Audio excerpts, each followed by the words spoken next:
My name is Chris. Sorry. Yeah. Zoom is a wonderful thing. Trying to Okay. connect. I forgot to do So, it before I started. and if we could also Zoom everybody, mute everybody. There we go. Okay. Sorry. My name's Chris Muns. I'm one of Hampton's 5 state representatives, and I'm also the Winnicott School District moderator and a former member of the Winnicott High School school board. I will be the host and the moderator of tonight's session. And I want to make sure that, okay, great. So all of us are proud of the fact that the first public school in New Hampshire opened in Hampton in 1649. And because of that, we feel a special responsibility to ensure that a free and quality public education is available to everyone in New Hampshire. Public education is not only our collective effort to realize for all young people their full human potential, but also to teach them what it means to be full and equal participants in a democratic society. And the founders of our state recognized that in 1784, when they included the following language in Article 83 of the New Hampshire State Constitution: knowledge and learning, generally diffused through a community, being essential to the preservation of a free government, it shall be the duty of the legislators and magistrates in all future periods of this government to cherish the interest of literature and the sciences. However, from the very beginning, teachers, students, and families have had to fight to protect the quality and availability of this important community resource. In 1650, for example, 1 year after the school in Hampton was founded, the teacher hired by Hampton to teach in our public school had to sue the town in order to get paid for that first year of teaching.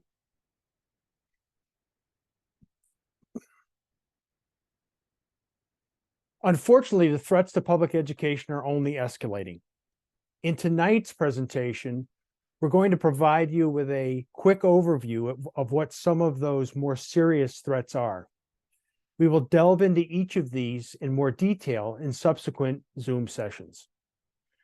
Tonight, we'll also give you an opportunity to meet and hear from the impressive list of subject matter experts who will be leading those subsequent discussions. Before we get started, here are some ground rules. We're going to spend about 10 minutes on each topic tonight. If everything goes according to plan, we'll have about 10 minutes for Q&A.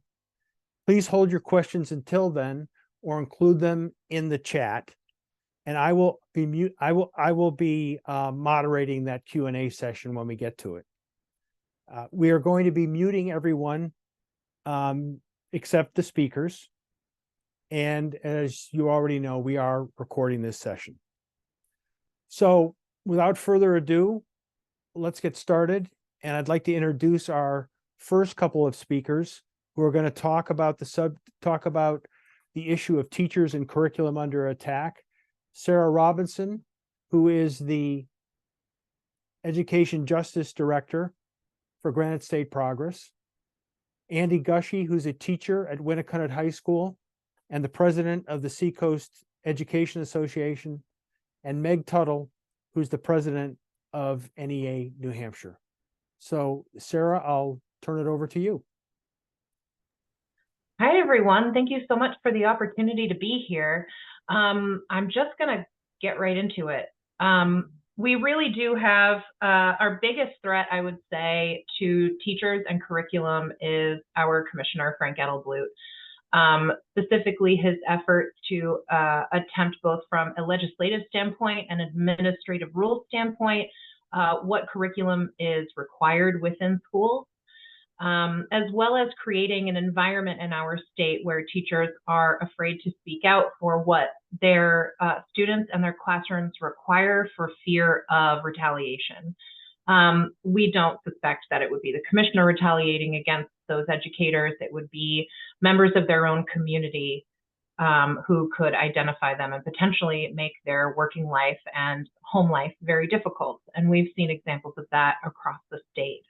But I won't pretend to know exactly how that affects the Hampton community, which I understand that's why Andy is with us. So I will certainly lean on the professional educators in the room to carry on this conversation a bit more. So Chris, who should I hand it off to, Megan or Andy? Oh, there I am. Oh, you're muted.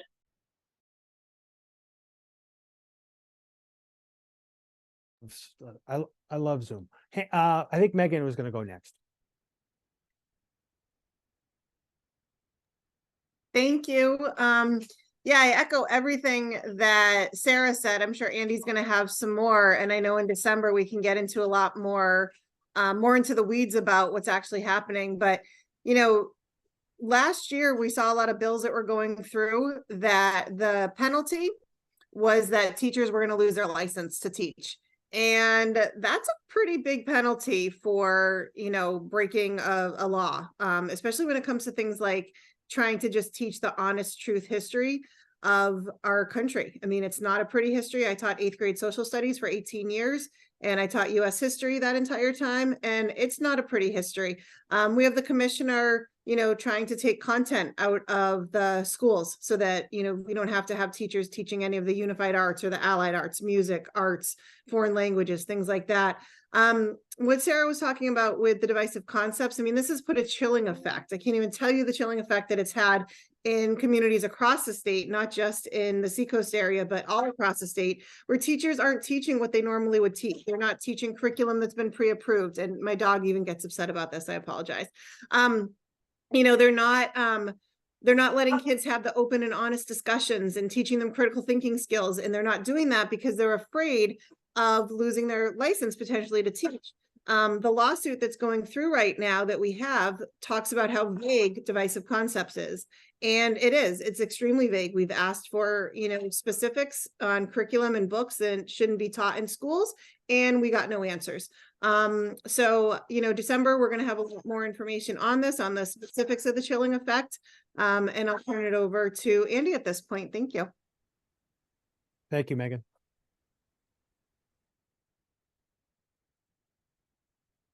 Am I unmuted now? You are. Okay. Chris, thank you for hosting and thank you for organizing this. Chris, you kind of put me in a bad spot. As a classroom teacher, I'm not used to, you know, having to share the spotlight with others. And I'm very used to having like, you know, a smart board or something else, a visual presentation. But anyway, I'm also a professional and I can pivot on a dime too. Right.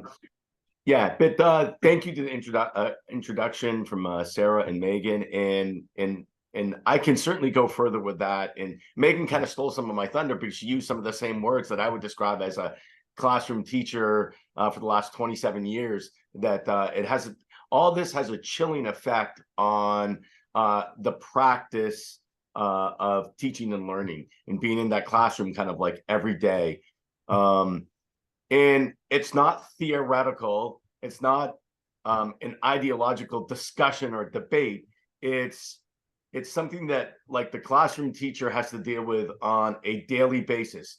And it could be based on decisions we make about curriculum and what we're going to teach and how we're going to teach it. It could be classroom discussions that arise during the course of teaching and monitoring, shaping those discussions, and also just kind of like impromptu when kids want to talk to you in between classes and or it's not curriculum related, but there's a tremendous chilling effect that the classroom teacher has to proceed with trepidation kind of on a daily basis, wonders if a conversation, a comment, an activity will be misconstrued, misrepresented, and then events will kind of spiral out of control. And Megan talks about, you know, the end result may be losing your licensure, and it's not necessarily a pretty process, and it's not a process that is entirely clear from anybody at the state in our local organizations. Like when there is a complaint, it's kind of out of your control.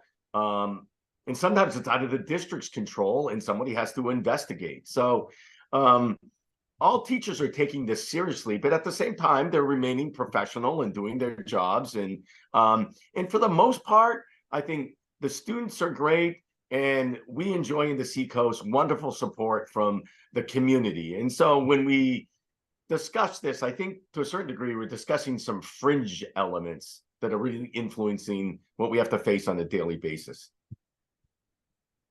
Great.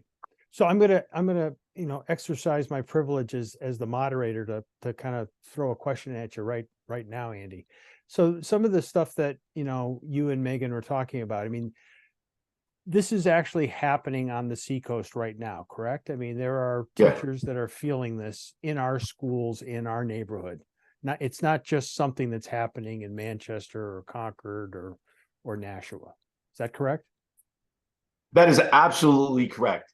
And I can tell you from firsthand experience that that a student had a complaint about one of my lessons, and a complaint was made, and freedom of information requests were filed, and the district, the superintendent, assistant superintendent, building principal were great about it, but it's largely events outside of your control that now the state has to look at your curriculum or your activity and make some sort of determination out of context.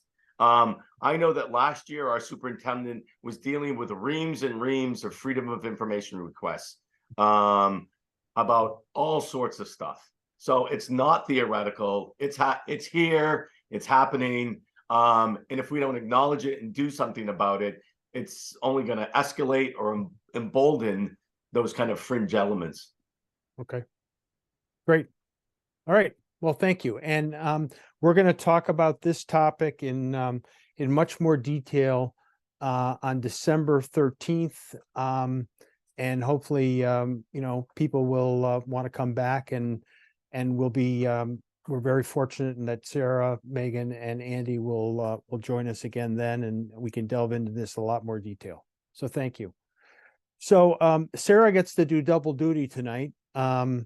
She is going to provide us with an overview of, another area that that's being threatened, and that's the efforts to undermine our schools and weaken our democracy. And it kind of dovetails with what we talked about with teachers and curriculum, but it takes it a step further. So Sarah, the floor is yours again. Thank you very much. So we know that not only in our state, but in states across the U.S., that there is a very clear plan for how to dismantle and privatize public education. It's a three-pronged plan. The first step is to discredit public schools, and we've seen that through anti-CRT or anti-critical race theory hysteria, which has evolved into targets against the LGBTQ+ community. And we're seeing that evolve now into attacks on social emotional learning, often referred to as SEL, which teaches children empathy for their peers and how to work in a group. And we're going to watch that discrediting effort continue to evolve as bad actors and the far right see that their efforts sort of wane in their effectiveness. So discrediting is happening. We know through studies nationwide that folks have faith in their own local public schools, but they don't necessarily trust what happens in the town next to them. But so long as people believe in their own public schools, we really do have a good chance of preserving the public good that is public education. After discrediting, the attempt is to defund. So defunding in our state looks like our voucher program. It's one of the most expansive in the country. Right now, the only threshold to qualify is that you make at or less than 350% of the federal poverty guidelines. That was expanded this past year through the legislature. The goal is to remove the cap entirely. Families apply once over the life of their or the experience of their student. and then they don't need to reapply ever again, so long as their student remains in the program all the way through their senior year. And then after that is to dismantle. So once you've pulled all of the funding structure away from your schools, you take them apart. And we know that our State Board of Education and our commissioner are fond of the term unbundling. So it's Kate Baker Demers, who's the head of the Children's Scholarship Organization that currently manages our voucher program. Unbundling is taking all of the good things we love about school, that really robust, varied, eclectic, holistic education, and dismantling it, taking it apart and making what most enemies of public education would say are the non-essentials. So art, music, physical education, anything outside of math, reading and writing, is really what these folks believe is non-essential to a public education. And we've seen efforts through the legislature and through administrative rulemaking that have tried to gut these requirements and unbundle them from the normal experience that we're used to. The goal is to make public education the last place that people want to put their kiddos, so that folks can reap the benefits of the billions of dollars that we spend on public education every day. When in doubt, follow the money. That's really the goal of these groups, is to take public dollars, public tax dollars, and use it to line their own pockets through privatized options like charters, private religious and secular schools, and homeschooling options, as well as things like pod schooling, like through the Prenda and KaiPod options that the state offers, and through Learn Everywhere opportunities, which are supposed to be free, though some are charging for their use. And Learn Everywhere's goal is to pull children out of the classroom and using privatized versions of curriculum, like through the PragerU effort that we're all fairly familiar with that just passed a couple of months ago. I could go on, but I will not. So that's just an amuse-bouche of all the things that are the big ugly sweater, or what we like to call death by a million cuts to public education. And I'm looking forward to an opportunity to really be more in depth about that with everyone as this series progresses. So thank you. Sarah, can you touch briefly on the administrative rules that are being updated? Yeah, I'd be happy to. They are referred to as the ED 306 administrative rules. That the 306 is relative to the number that they are given in the administrative rulemaking process. We refer to them as the minimum standards for public schools. This is the big document that superintendents must use to make sure that their school is compliant with state statute around how many kids can be in a classroom, what will they eat in the cafeteria, what professional development can their teachers get. Everything that is the fabric of what makes a school, the stuff of school, is dictated through this 110-page document. That document is currently sitting on the table with the State Board of Education, and all of the parts that we like about education are removed, including required certifications for educators, a deep weakening of standards, so that really any requirement for graduation is no longer required, it is offered. Subtle changes in language, remove requirements from a school shall teach math to may teach math. And anybody who has worked in policy or law knows those subtle changes, those 3-letter and 4-letter words really do mean a lot when it comes to interpretation. There's also any mention of equity in education, especially when it comes to disciplinary methods. All of that has been fully removed. Any federally protected class has been removed from the rules. And so this is deeply alarming to folks who believe in the sanctity of public education. We believe that an additional draft is going to be handed to the State Board of Ed by their sole source contractor on December 14th, which is the next State Board of Education meeting. If folks would like to follow up with me on that, we do not have the time or space to have a deeper conversation about the 306s right now, but I'm happy to take emails from folks, and I can connect you to our Granite State Progress Action Kit that will allow you to directly email the State Board of Education. And I can give you resources to help you know how to talk about this with your friends, family, and neighbors before that decision comes, so that you can reach out to your legislator or the person that, or the entire State Board of Ed, asking them to make these a priority and to put the things that we care about in school back into the draft. Chris, is that, I'm like trying to be quick because I know our time is limited. That's fine. That's fine. Awesome. The other thing I would ask you to maybe just spend just a minute or two on, you dropped this term, this word Prager. For those of us that don't know what that is, can you just give a quick summary of that? Yeah, Prager University is not a university. It's a far-right communications media organization that was started by a right-wing talk show host named Dennis Prager.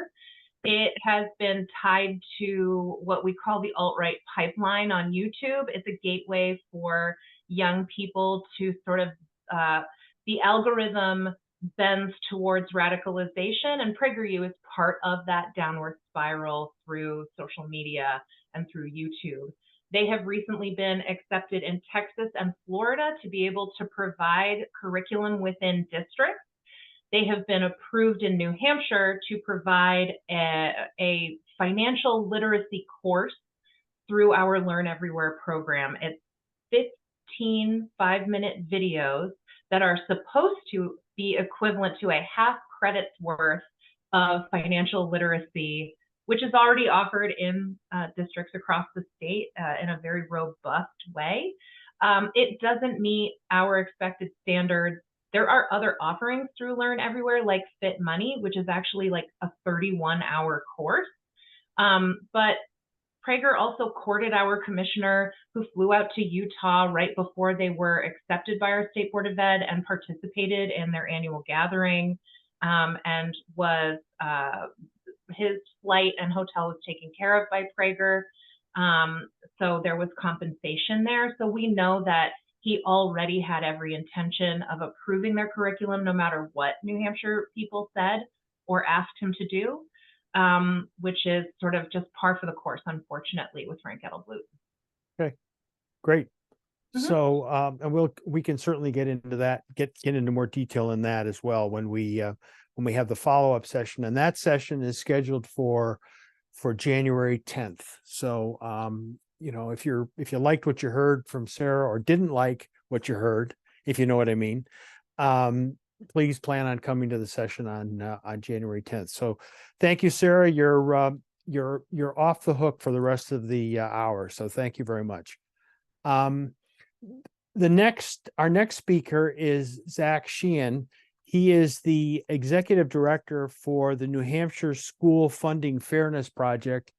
And he is going to talk to us about the school funding inequities that have existed in New Hampshire for quite a while and unfortunately still exist. And Zach and his team have been on the forefront of trying to address this. So Zach, you have the floor. Awesome. Thanks so much for having me here tonight. Really appreciate it. Thank you all for showing up and for being interested in these topics and for hopefully attending the rest of the series. Just real quick, for those of you that don't know the New Hampshire School Funding Fairness Project, we're a nonpartisan, nonprofit organization. A lot of the work that we do is geared towards educational opportunities like this. So talking to people about how our schools are funded, the reliance on property taxes, some of the history around that, some of the things that have been done recently. We present to groups, we present to anyone who asks us to come present, including school boards, community groups all over the state. So kind of give like a high level overview of just to throw a few numbers at you, and we'll definitely dig into this more in our session in February. But in general, what we look at and try to walk people through are kind of two sides of the same coin. So one is the lack of funding from the state. So this is an ongoing issue. It's been going on for decades. Some of the biggest pieces of that are the average amount of money that the state gives to school districts per student. In last year's numbers was a little under $5,000 per student on average. And that takes into account a couple of different aid categories. Each year there's some different numbers that are added or taken away, but a little under $5,000 per student. The actual amount of money spent per student per district around the state to educate our public school students, $20,000.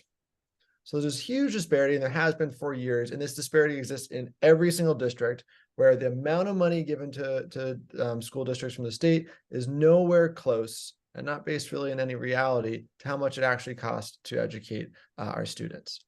And the flip side of that, you compare that to the heavy reliance on property taxes. So most of the money raised for public schools, about 70%, comes from local property taxes.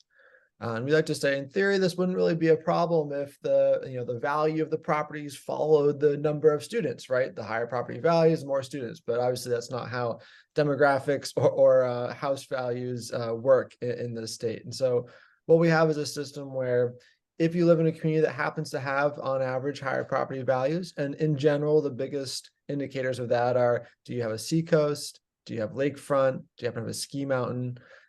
In general, those are some of the highest drivers of property value.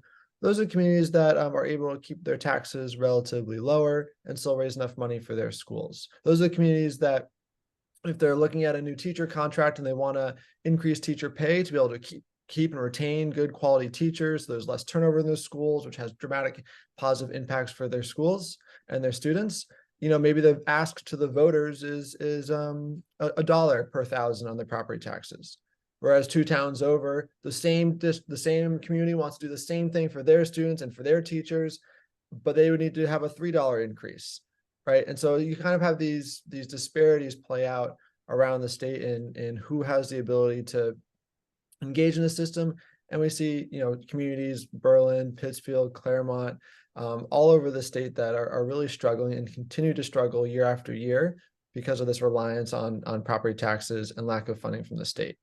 And there's been tons of research that has shown, both at the legislative level, the Commission to Study School Funding a few years ago, and also through us and groups like Reaching Higher New Hampshire and Granite State Progress, that show that this lack of funding also has dramatic impacts on student outcomes and the ability to provide services, whether it be additional special education services, other wraparound services for students who are navigating poverty or homelessness, or who need additional services because English might not be their first language.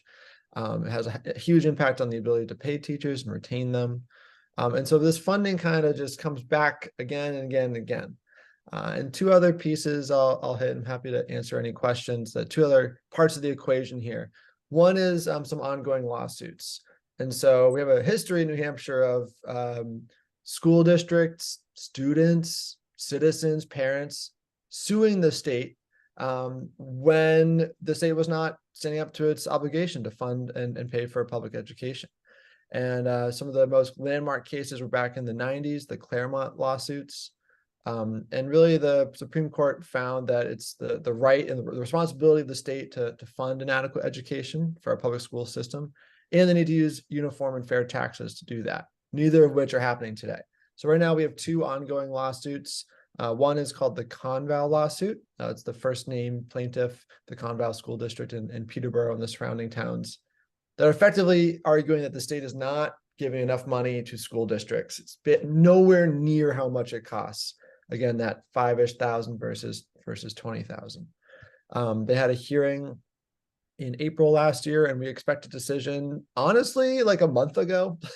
So we expect a decision from that case any day now.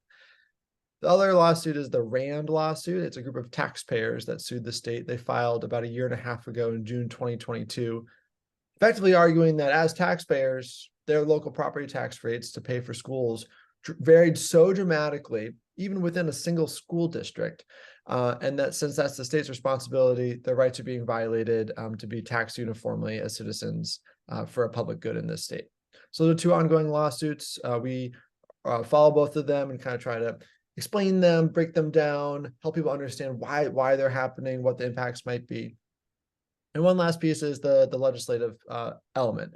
Regardless of what the courts have to say, at the end of the day, raising money and spending money is in the purview of the legislature, and through the legislative process, the House, the Senate, and the governor. And so there's a number of bills that will be following next year that have been filed. We are drafted right now in the drafting process that will increase funding, look at how to pay for special education in a different way, try to reform our statewide education property tax, and kind of everything in between. And so we're really hoping to kind of use those as discussion points. And so for the session we have, where I'll dig into a lot more of this in a lot more detail. In February, we'll be right in the thick of the next session, the second year of the biennium, where hopefully we'll be having some good, robust conversations about some of those policies that could be looked at. It's hard to pass spending bills in a non-budget year, but really kind of highlighting them for potential solutions. So I'll pause there if there's any questions. Happy to dig into any more, but I know we're kind of on a limited time frame here tonight. And Zach, thank you very much. And if people want to learn more about the two lawsuits that are pending, can they, can they go to your website or? Yeah, I'll after the next person's going, I'll go find it on our website. But we have just a lawsuits tab at the top of our website, and our comms manager is great about basically putting news articles, press releases that we might have, any filings from each lawsuit on there, so you can kind of go see a whole chronological order of what's been happening there for the lawsuits. Okay, great. Thank you, Zach. And the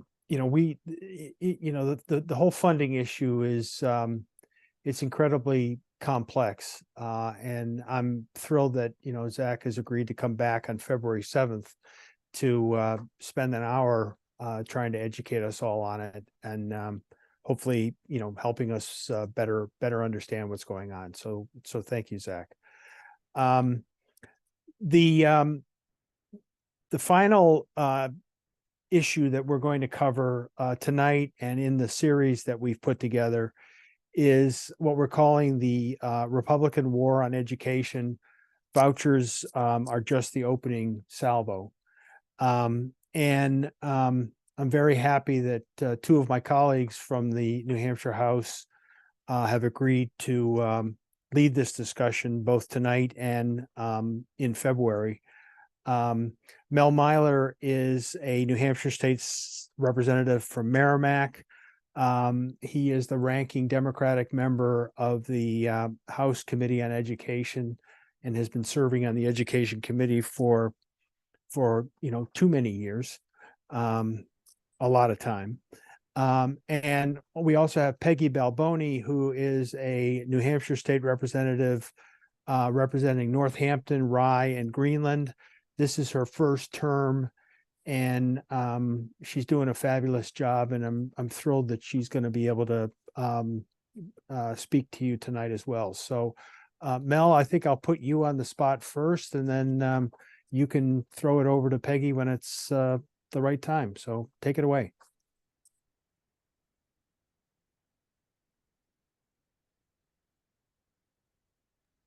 Okay, here we go. There he is.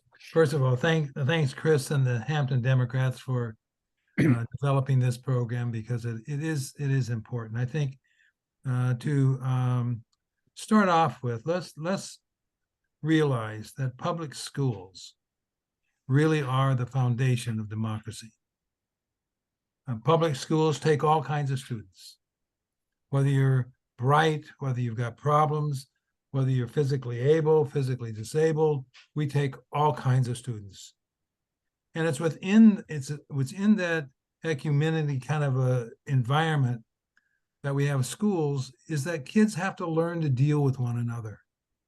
They have to deal with the diversity of cultures, the diversity of preferences. And it's in this system of public schools that democracy is exemplified every day of the school day. How we make decisions in classrooms, how we treat one another. That then gets translated to when you become an adult. It's interesting that public schools in New Hampshire have always ranked in the top 5% of the nation. The top 5, right behind Massachusetts, which is always number 1. And yet, with that emphasis, we have this assault on public education in this state. There's an assault on the integrity of teaching and how we teach. There's an assault on the learning content of what and how we teach that content. There's an assault on books that teachers use and the attempt to ban books. There's an assault on the on gender bias. There's actually a war that's currently raging in the House on the LGBTQ community. There's an assault on the use of public tax dollars. That assault deals with tax dollars going to private and religious schools to the form of vouchers, money going to homeschool students, building aid to charter schools. There's an assault on the accountability of how we account for how those taxpayers' monies are being spent. There's an assault on the 306 rules that you heard about earlier in this conversation on what is to be taught in school.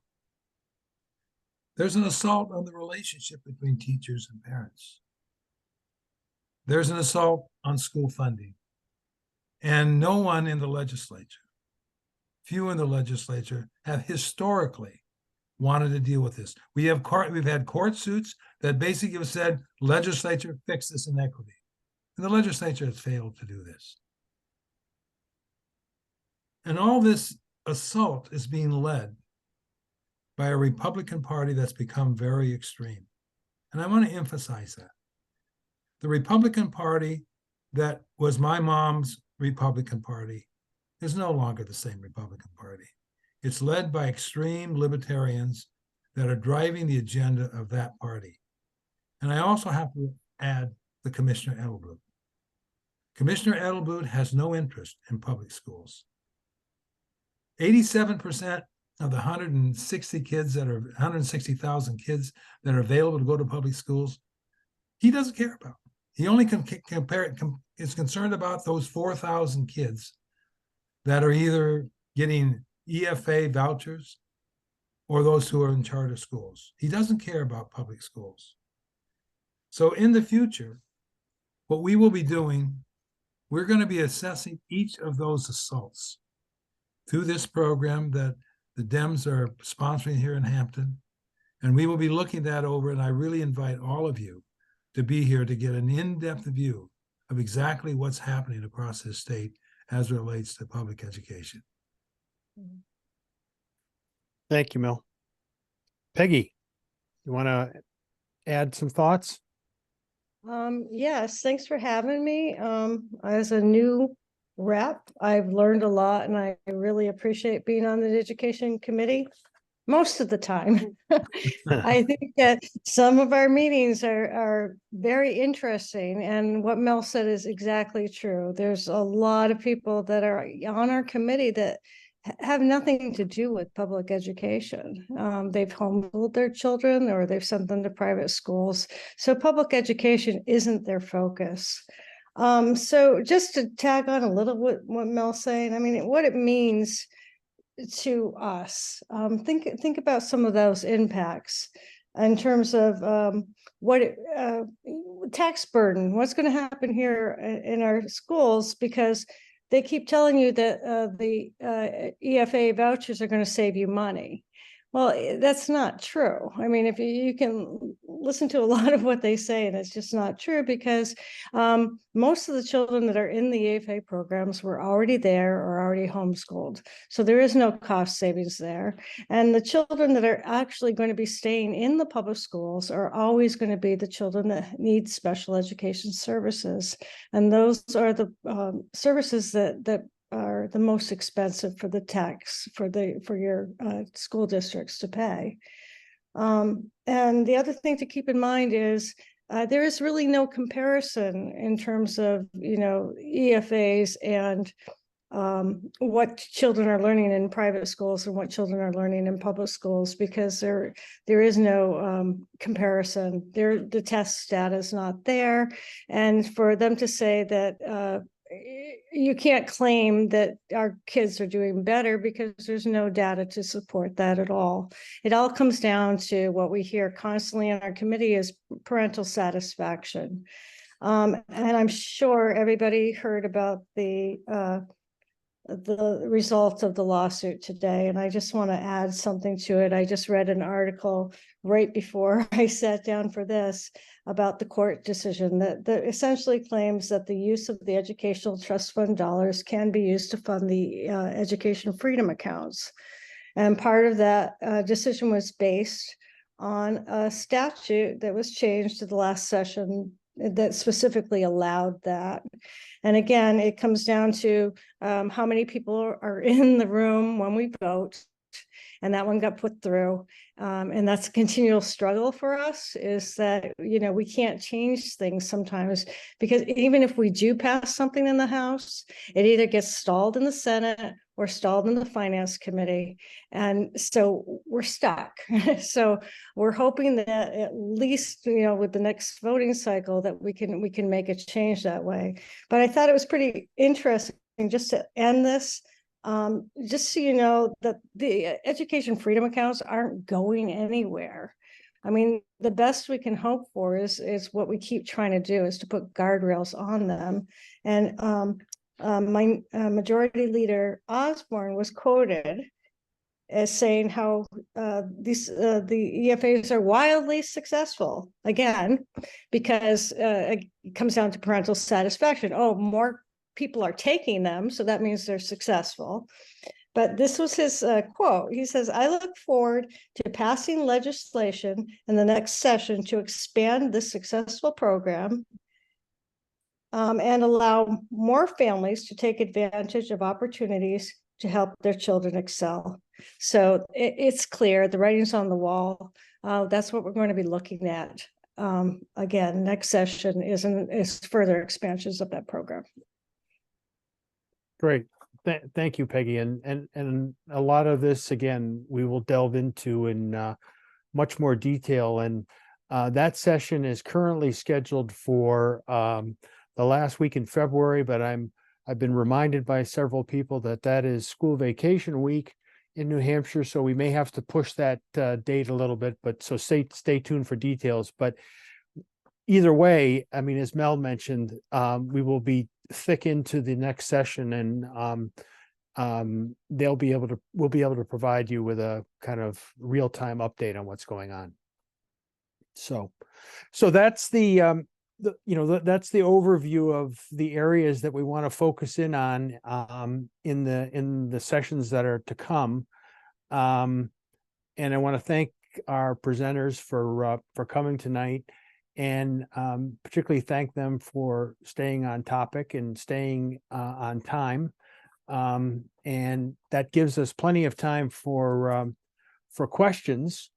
And there are a couple ways that we can do this. One is you can put your question in the chat. The other is you can, if you're technically adept, you can go down and you can raise your hand electronically. Or you can do it the old-fashioned way and take yourself off mute and start waving your hands, and I'll try to recognize you. So who wants to go first? Don't be shy. I do. Gary Patino, great. Go, Gary. As you know, this is a subject near and dear to my heart. And more importantly, my wife's heart. But no, most of us, I think, are products of public education. And, it's clear the Republicans have spent 40 or 50 years to get to this point, because their objective is to destroy the public education in this country. There's no question about it. And they've used a lot of clever propaganda, which I think always disturbs me, because it doesn't seem that we Democrats and maybe other people have the knowledge or the ability to counterattack using our propaganda, which is wrapped around the truth, and organize around that. And I haven't, other than the stuff I get from you, Chris, I really haven't seen much in terms of people, in an uproar. There are It seems to me, it might not be true, there are groups here and there around the state that are in an uproar, but you don't hear that much about it. And that's one of the reasons I'm on tonight. But I would think as part of our program, somebody has to put together a propaganda machine. And I think another thing they have to do, we have to think about doing, is organizing in every single school district. And that can be done in some form or fashion. And a long time ago, I ran the JCs in the state. And I know you can organize things like that in the state of people that have like mind and want to accomplish something in their communities. So I don't know if anybody's thought about that, probably have, but I'm curious about that. Well, I think, Gary, I'll just throw my 2 cents in and then others can weigh in here. I mean, I think that is one of the reasons why we wanted to do these sessions is to kind of raise awareness, get people, educate people on what the issues are, and quite frankly, get them excited enough that they want to do the kind of work that you're talking about. Kind of stand up to the attacks that are taking place. Yeah, I think it would be great to have, a defense team in each school district. Anybody else want to respond to that, comment on that? Sarah, I saw you get all excited about, Gary, when Gary said we need to organize. I mean, I couldn't agree more with that statement. And I'm very blessed that I get to work with folks nationally and internationally on education issues. And that is the consensus around the country, is that the thing that's going to get us out of these issues is organizing communities. So I would argue that this is a very strong contingency of folks in the general Hampton area. And if you want your community to know about these issues, you host things like this, and you educate folks, and then they have the agency to speak up for themselves and advocate for their kiddos and for their schools. Yeah, I agree. The key to fixing all of this is community organizing. And I apologize that I wasn't fully involved in that conversation, but I noticed that Sandy Steele asked a question about the right to know request about the 306s, and I was trying to answer that for her. Could you maybe just answer that, Sure. Yeah, I responded in the chat that the DOE did respond to that right to know request. Their legal team issued an open letter to Granite State News Collaborative and the other organizations that filed. They claimed that they did not have to comply to a right to know request because they have a sole source contract with the National Center for Competency-Based Learning. And on top of that, there's additional oversight within the legislature through JELCAR, the Joint Legislative Committee on Administrative Rules. So they pretty much said, we don't have to do that. Those rules don't apply to us. Whether that group of folks, those journalists, are going to try and take that to another level, I'm unsure. They haven't said anything. But I do have a copy of that letter somewhere in my notes, and I'm actively looking for it, and I can share that here with folks in the chat if they're interested in reading it. Great. Mel, you have your hand up. Yeah, I'll also say that Sarah has a coalition of various parties that represent various organizations in the state. And they do meet on a regular basis to do an assessment of where the education issues are, and in an attempt to try to make sure that the issues are always in front of us. And I think perhaps down the road, this is a group that would design some kind of a strategy in answer to Gary's inquiry. Thanks. And just looking at, the chat, I mean, Deborah Regan, she did ask a question about funding for higher education. And I think that's something that, we probably want to touch on as well. And we can make a point of addressing that in our funding discussion. Zach, you had your hand up. Yeah, I just want to add one more piece because I think it's a great question and something that it's hard sometimes to learn a lot about some of these issues that feel so overwhelming, and like there's so many pieces that are attacking so many elements of whether it's public education, the specific pieces of that, fundamental democracy, or kind of funding from where we come from. And sometimes it's hard to kind of hear all that and know where to start and when to start and what lanes to pick. And I guess I would just encourage everyone here to like acknowledge how important it is. I mean, there's 50 people in the Zoom room right now. That's a lot of people for 8:52 on a Wednesday night who are listening to this, trying to engage, asking good questions, and like don't discount that. And so I think that part of it is using the resources of the organizations that are speaking here, myself included. You don't have to be an expert on any of this to advocate for it. Just living here and caring about these issues is enough. So I would just, I guess, uplift that by saying, doing this, there's definitely more work to be done, but also leaning on organizations that have paid staff to help provide resources. There's a lot of them out there. Myself, Sarah, Megan, some other folks have talked. So I just want to this is a big group right now. So acknowledge that, but also like some of these resources that we have here, like really leverage us and use us in the ways that we can be used. And, I just want to share an exchange of question and answer from the chat. I mean, Karen Dudron, I hope I pronounced that last name correctly. She asked, or she said she would like to host a home party with other interested people to talk about this issue, and could this video be available?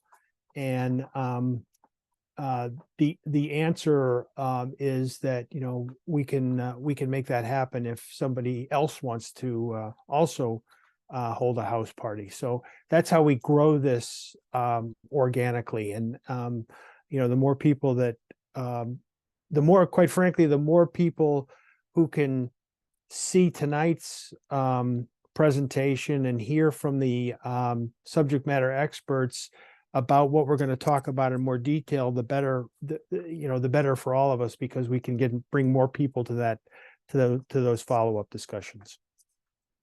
I'm looking to see if we have any other questions. Anybody else have a question?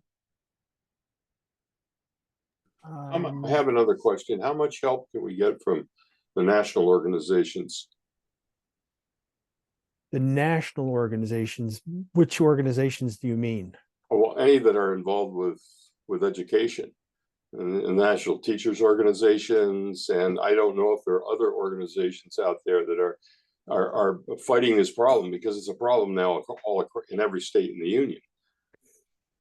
Yeah, I mean, I think what we're trying to do is stay focused on New Hampshire and what we can do here in our state. I mean, and I'm thrilled that Meg Tuttle, who's the president of the National Teachers Association for New Hampshire, is here with us and committed to helping us. And Granite State Progress is one of the leading organizations for change in the state, and Sarah represents them. Obviously there's other groups that we can reach out to, and we'll continue to do that, but I think we're trying to stay focused on what we can do here in New Hampshire. I think I understand Gary's question in that, this is a huge issue across the country, but I would argue that New Hampshire is quite a bit of a petri dish for how ultra-conservative ideas are tested and then spread through the rest of the country. There are a lot of national orgs that are trying to assist us in the state. I do a lot of interstate collaboration with folks who are also dealing with issues like vouchers, privatization, gutting curriculum, and a lot of us do across states share strategy and resources, because it's true, we are dealing with the same issues, but they are very state specific. New Hampshire is incredibly unique in the way that we govern ourselves and expect to govern amongst ourselves. So not every strategy is going to work here, but there is a lot of national interest in the issues that we face and how we address them as a state, especially since we are significantly rural compared to a lot of other states. We don't have a large city. Manchester and Nashua are large, but they are not by comparison to other states. So we're a little funky. We also don't love outsiders coming into our space and telling us how to do our business. So it's difficult for national organizations to come in and provide a lot of help because they're usually not well received by communities. We want to be spoken to by our friends and neighbors and by the politicians that are local that we elect. So we do have some support from concerned national orgs. Could we have more? Always. But I think we are New Hampshire special, you guys. So, you know, there's all kinds of different levels of help. And if we do see Granite State Progress and NEA, their funding project, and the colleagues that we work with, we're pretty good at vetting who we can trust and who we bring into these circles. So if you're ever concerned and you say, hey, I noticed this flyer got mailed to my house and this is who's paying for it, let me know if you have questions. We can figure out who's spending money here and who's trying to do good work and who actually is up to no good. So we're happy to be that resource. I hope that was helpful, Gary. Can So I add this- something? Oh, yep. No, go ahead, Meg. I was just gonna say real quick, you know, we do lean on NEA National for quite a bit, not to come in and do anything that we're not doing here, but a lot of other states, like Sarah said, are facing some of the same challenges. And so we lean on NEA National to get help in terms of what bills are going through other states and is the language the same, because we want to know that it's being who's pushing those bills. They can do some research for us too, which helps out for us as educators across the state. So we take everything that NEA can give us and we bring it down to the local level, we bring it to the state level for New Hampshire, but they do have a lot for us, you know, some good information, just, you know, bill wise, especially is a big one. So we do lean on our national to help us out with things like that. Even though we have staff in New Hampshire, I have one GR director, I have Brian Hawkins, and that's my GR department. So, you know, it gets to be a lot when you're tracking over 100 bills. Mel sees us a ton over at the State House almost every day. I think he lives there from January to June and then again into September. But in terms of like looking at national partners, our national does help us, you know, for certain pieces that we need help with. Right. So all of this is a great segue to, you know, the discussion we want to have just to wrap up the evening. And that's really to answer the question, you know, well, okay, so what is it that we can do? What is it that you can do? And to talk about that, I'm going to introduce the vice chairman of the Hampton Democrats, Eric Schilde. I always mess up his last name. I apologize, Eric. He's going to talk about you know, some of the ideas that that he has and that the Hampton Democrats have, and how we can start the process of you know, reaching out. So, Eric. Well, thank you very much, Chris, for putting this series together. And could you remind folks right now when our next event is and we gather together again?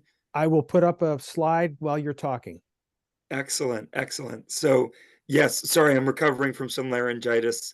Had my own teacher conferences. I'm an 8th grade English teacher, so I had those this afternoon. I've been doing quite a bit of talking. But I just want to say, first and foremost, thank you. Thank you, Chris, for organizing this. Thank you to the Hampton Democrats and Erica for being the convening organization. Thank you to Peggy, Mel, Zach, Sarah, Megan, and Andy for providing your expertise tonight, and then also for coming back and joining all of us for these events that you can see up on the screen. And the biggest and most important thank you is to everybody else who's here on this call today. It's incredible. I mean, just again, to echo what Zach was saying about the fact that 50 plus folks came out, almost 60, to talk with one another and strategize with one another about how to stand up and support our public schools. That in and of itself is action. Being here is action. So thank you for answering that call. I just want to offer a couple ideas. But really, I don't think that I have anything to offer right now that matches or trumps what we've heard in the chat tonight and from our great presenters. Connecting with these organizations, using them as resources, and building power at the local level, that really is the key. And I am always on team multiplicity of efforts, right? So there is no one right way to go about this. If our values and our purpose is clear and we share that together, we can have 1,000 different little things popping up here and there, and each one of those is going to be good, moving the ball forward and protecting public education.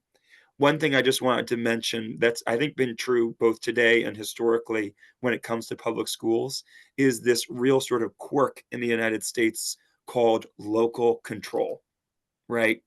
And so all of the worst things that have happened in public education, segregation academies and oppositions to busing and what have you, to all the best things that have happened in public education. Those battles have taken place in local communities, at local school boards, at local meetings in classrooms, on the corner, at the school bus stop, at the PTO, PTA meetings. So it all happens, all the action at the local level. And so I will just say, first and foremost, when you're getting involved, pay attention to those school board races. I know these events are about threats to public education, but when we look at the outcomes electorally for the hardest, most extreme right-wing activists currently pushing their agenda, they're losing at the ballot box. And that's why they are turning away from democracy, because they cannot win. It's also, incidentally, why they're turning away from books, because knowledge and the future, education, and progress is not on their side. So we win that argument, and we win at the ballot box when we stand up for public schools. So yeah, keep an eye on your school board races, and when those swing around, make sure to get involved.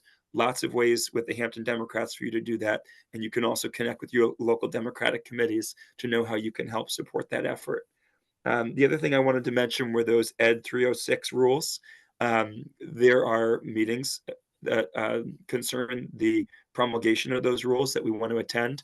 And again, reaching out to Sarah's organization, Granite State Progress, about how to get plugged in and reach out to your legislatures about the creation of those rules. Super important. I also want to invite you to connect with your local committee, especially if you're here in Hampton, with writing letters to the editor. So we really want to support that effort, get as much content as we can out there into the communities. And that's, kind of just like, again, that multiplicity of efforts really builds from people lending their voice and sharing it with their community. And the last thing I wanted to say here is actually an echo of a point that Sarah made in an earlier call that we had with her, which is, with all these threats to public education, I think it's very important that we at the local level in our communities continue to articulate a positive vision of what we love about and want to see more of from our public schools. And the phrase that Sarah used that at my district where I teach has been working on over the years is called the portrait of a graduate. And it's a conversation the community has come together to have about what they want to see from their high school graduates when they cross that stage and walk out into the world of work, community, career, college, etc. So that phrase, portrait of a graduate, can be a really powerful convening and coming together of the community to have some of these difficult conversations that are framed in a positive way. So if you're right now active or engaged with your local school district and they're not currently having this conversation about what their portrait of a graduate should look like, that is a great way to engage people. And the right-wing extremists, the Moms for Liberty crowd, they don't want to talk, they want to yell. But if you invite this conversation about what a positive vision of public school can look like in your community, the people that come to that table to have that conversation will be so much more powerful than the extremists who are operating and screaming from the fringes. So remember that phrase. I thank Sarah again for bringing it up. That portrait of a graduate is a really powerful framing for a conversation you can have in your community about what you want public schools to do and not just what we want to stop. Before we sign off tonight, I'm wondering if we can go back to gallery view, Chris, I'd love to take a Zoom selfie that we can share. If you're comfortable coming off onto your cameras, I'm just going to go ahead and take a quick selfie here, just to kind of show the incredible turnout that we've had tonight. And there's a couple pages worth, so I might take a couple here. But let's see. I'm going to get right in close, and I'm going to take one, and I'll do a screenshot too. Ready? 1, 2, 3. And I'm going to do a couple of screenshots too of this amazing group here. Let's see. Okay. That's terrific. If anyone else wants to grab one and share with me, that would be fantastic. And let me do one more of those selfies, because I had Bell's palsy a couple of years ago, and half of my face works a lot better than the other. I'm gonna do the good side over here. Ready? 1, 2, 3. It's all about Eric. I am the largest face in this selfie by about 3 orders of magnitude. Thanks, everybody, for being here tonight and sharing both your knowledge and your skill and your passion. And for everybody else who joined as a guest, we hope to see you again at our next event. And you will be hearing from us, I promise you. Thank you, everybody, and have a great night. Great, thank you. And again, just to add my thanks, and have a happy Thanksgiving. Mark your calendars, December 13th. Please spread the word to others. Let's try to increase the number of people that show up every month, and let's get out there and do what we need to support public education. So thank you all very much.